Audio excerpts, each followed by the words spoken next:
चलो, चैप्टर की दूसरी economic activity that is profession. पहली इकोनॉमिक एक्टिविटी आपकी हो गई बिजनेस, दूसरी इकोनॉमिक एक्टिविटी आपके चैप्टर की profession. Meaning of profession: a person with specialised skills, knowledge, training and professional education who provides service in return of fees is called profession। ये definition है, meaning है profession का कि एक person जिसके पास specialise skills है, knowledge है, training है, प्रोफेशनल एजुकेशन है, जो प्रोवाइड करता है लोगों को सर्विस और लोगों के पास से रिटर्न में लेता है fees, it is called profession.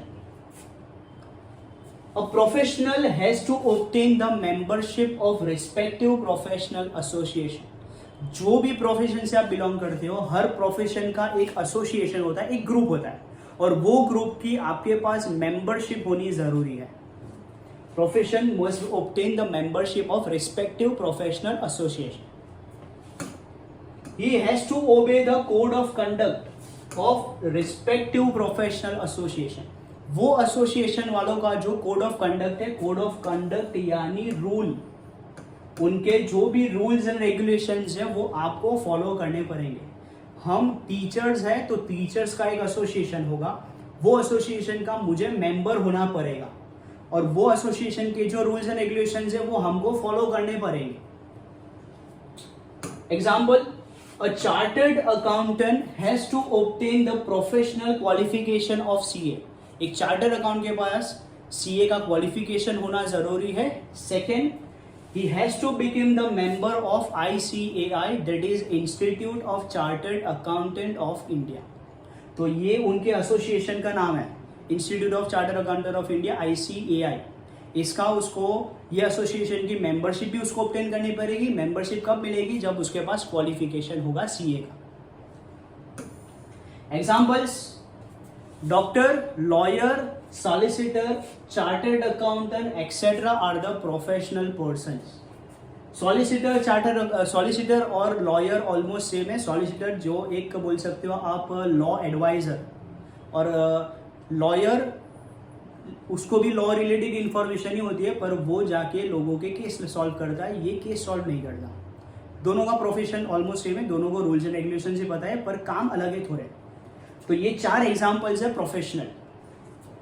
Professional skills can also B use for employment. अगर आपके पास प्रोफेशनल स्किल्स है तो आप उसको एम्प्लॉयमेंट के तरफ पे भी यूज कर सकते हो। Example: when a doctor accepts to provide a service in an hospital in return of salary is called profession. तो डॉक्टर प्रोफेशनल है, पर उसने उसके प्रोफेशनल स्किल्स को कहाँ पे इस्तेमाल किया? एक सर्विस के तौर पे, जहाँ पे एक हॉस्पिटल में वो जा रहा है, वहाँ पे सर्विस प्रोवाइड कर रहा है और वहाँ से हर महीने आ रही है सैलरी। क्लियर?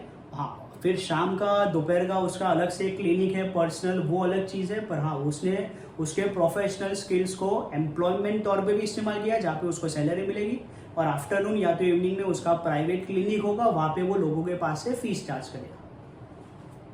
चलो, प्रोफेशनल के characteristics, 7 characteristics. Whole profession for 3 marks, can also be asked for 5 marks, but content के हिसाब से आपको 3 मार्क में आता है।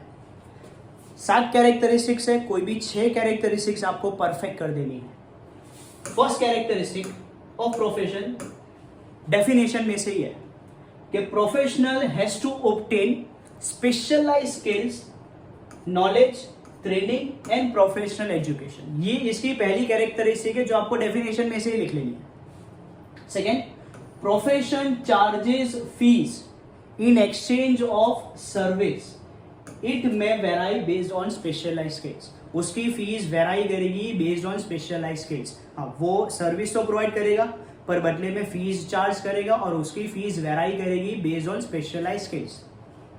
Third, the main objective of profession is to render service. Render service यानी टू प्रोवाइड सर्विस। प्रोफेशन का main objective क्या होता है? सर्विस प्रोवाइड करना। पहली डेफिनेशन में से लिखनी है कि आपके पास 4 चीजें होनी चाहिए। दूसरी, आप प्रोवाइड करोगे service in return of fees जो वेराई करेगी आपकी स्पेशलाइज्ड स्किल्स। तीसरा, आपका मेन ऑब्जेक्टिव है to provide service, that is to render service. चलो, third, fourth, profession is an independent activity of earning. Profession कैसी है? तो एक इंडिपेंडेंट एक्टिविटी ऑफ अर्निंग, आपको किसी के ऊपर डिपेंड नहीं रहना, आप इंडिपेंडेंटली अर्न कर सकते हो सैलरी, इंडिपेंडेंटली अर्न कर सकते हो फीस। तो एक इंडिपेंडेंट एक्टिविटी है अर्निंग की, ये बात में देखेंगे। It is necessary to obey code of conduct laid by the professional association. आपके एसोसिएशन वालों ने जो कोड ऑफ कंडक्ट सेट किया है, जो रूल सेट किया है, वो आपको फॉलो करने पड़ेंगे necessarily. Monetary returns in profession are uncertain. Profession में मॉनिटरी रिटर्न्स कैसे होते हैं? अनसर्टेन। आपको फीस मिल भी सकती है, फीस ना भी मिले, भले सर्विस प्रोवाइड की, पर सर्विस अगर कस्टमर सेटिस्फाइड नहीं है तो आपको फीस नहीं देगा। तो इसमें मॉनिटरी रिटर्न कैसे है? Uncertain. And last, profession has no relation with production. भाई इसका प्रोडक्शन के साथ कोई रिलेशन नहीं है, इनफैक्ट प्रोडक्ट के साथ ही कोई रिलेशन नहीं है, क्योंकि इसका ऑब्जेक्टिव क्या है? सर्विस प्रोवाइड करना। तो it has no relation with production but satisfies personal and business needs. Example lawyer. इसको आपके प्रोडक्शन से कोई लेना देना नहीं है। हाँ, आपकी जो भी पर्सनल नीड है, बिजनेस नीड्स है, वो आपको ये फुलफिल करके देगा। एग्जाम्पल आपको लिख लेना है लॉयर।